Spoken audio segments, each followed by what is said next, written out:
कई साल पहले की बात है कि घोड़ापुर नाम का एक गांव हुआ करता था। उस गांव में सोने के घोड़े का एक पुतला हुआ करता था।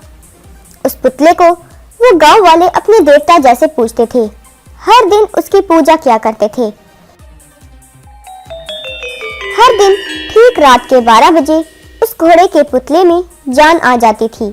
सब लोग जब नींद में होते थे तब वो गांव में आता, बहुत गरीब और जरूरतमंद घर के सामने आता था।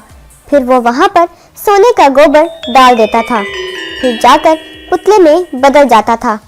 सुबह उठते ही वो सोने के गोबर को देखकर गरीब लोग हैरान रह जाते थे। सोने के गोबर से वो अमीर बन जाते थे।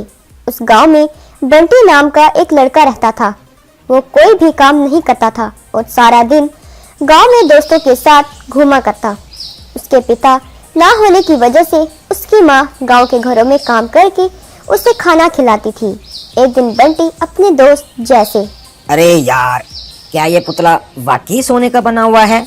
हाँ बंटी यार, ये तो है, ये तो एकदम खालिस सोने का बना हुआ है। तो फिर हम एक काम करते हैं, इसे चुरा कर इसके बदले में एक नकली सोने का घोड़ा रख देंगे और गांव वाले तो कभी टेस्ट करवाएंगे ही नहीं, तो फिर उन्हें कभी भी नहीं पता चलेगा और हमें नहीं पकड़ पाएंगे। इससे हम दोनों की जिंदगी अच्छी गुजर जाएगी। क्या कहते हो? जय खुशी से बोला, हाँ, तुम ठीक कहते हो। उस रात 12 बजे बंटी और जय उस पुतले के पास जा रहे थे। इतने में उसके अंदर जान आ गई। वो दोनों ये देखकर हैरान रह गए। वो सोने का घोड़ा जब गली में जा रहा था तो वो दोनों उसका पीछा करने लगे। उसने जाकर एक घर के सामने सोने का गोबर डाल दिया। वो देखकर बंटी ने कहा, अच्छा, तो ये है इसका राज। हमारे गांव के गरीब अचानक इतने अमीर बन जाते हैं क्योंकि ये हो रहा है। अब पता चला। ओए चल, इस घोड़े को पकड़ते हैं। दोनों ने मिलकर उस घोड़े को पकड़ लिया। बंटी उस घोड़े पर बैठकर, अरे चल, ओए घोड़े चल क्यों नहीं रहा? अरे घोड़े चल। फिर दोनों उस घोड़े को बंटी के घर के आगे लेकर आए।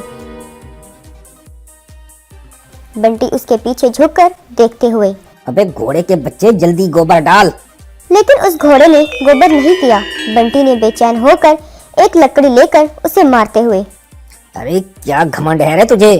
चुपचाप गोबर डालो वरना चुमड़ी उधेड़ दूंगा तेरी। ये सब कहते हुए उसे मार रहे थे। उस घोड़े ने अचानक से जोर की आवाज निकाली। दोनों एकदम से पीछे हट गए। वो घोड़ा वहां से भाग निकला। वो गांव वाले अगले दिन उठकर देखे तो वो घोड़े का पुतला वहां पर नहीं था। सब परेशान हो गए। उनमें से एक ने कहा, आज मैंने सुबह घोड़े को जंगल की तरफ जाते हुए देखा है। यानी हमसे नाराज होकर हमारे देवता हमें छोड़कर चले गए हैं। अब हम क्या करेंगे? ये सब हमारे पाप हैं। एक दिन बंटी की माँ अस्पताल में भर्ती हुई। डॉक्टर बंटी से, अरे भाई, इन्हें बहुत बड़ी बीमारी हुई है, इलाज के लिए बहुत खर्चा होगा। वैसे तुम्हें बताने का फायदा तो कोई नहीं है, तुम तो अपने खाने के लिए भी नहीं कमा पा रहे हो, तो इतने बड़ी बीमारी से अपनी माँ को खाक बचाओगे।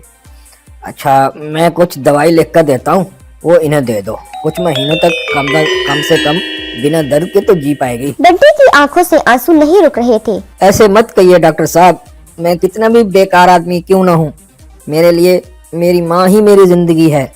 किसी भी हाल में मैं पैसे लाकर इन्हें बचाऊंगा। तब तक कुछ ना हो, इनका ध्यान रखिएगा। ये कहकर वो वहां से चला गया। बंटी गांव में सबसे उधार मांगने लगा। सब लोगों ने उसे मना कर दिया। उस दिन रात को बंटी घर के बाहर बैठकर अपनी माँ तक को नहीं बचा सकता, कैसा बेटा हूँ मैं। इतने दिन मैंने इस बेचारी से काम करवाकर मैंने खुद मजे कर रहा था, अब बात उसकी जान पर आई तो मैं कुछ नहीं कर पा रहा हूँ। ये सब बातें सोचते हुए वो रोने लगा। इतने में वो सोने का घोड़ा वहां पर आया। बंटी उसे देखकर हैरान रह गया। वो घोड़ा वहां पर सोने का गोबर डाल दिया। वो देखकर बंटी ने उसे नमस्कार किया।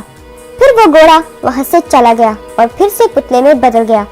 अगले दिन उसे देखकर गांव वाले बहुत खुश हुए। बंटी ने वो सोना बेचकर अपनी माँ का इलाज करवाया। बंटी उसी गांव में कपड़े की दुकान लगाकर अच्छे से काम करने लगा।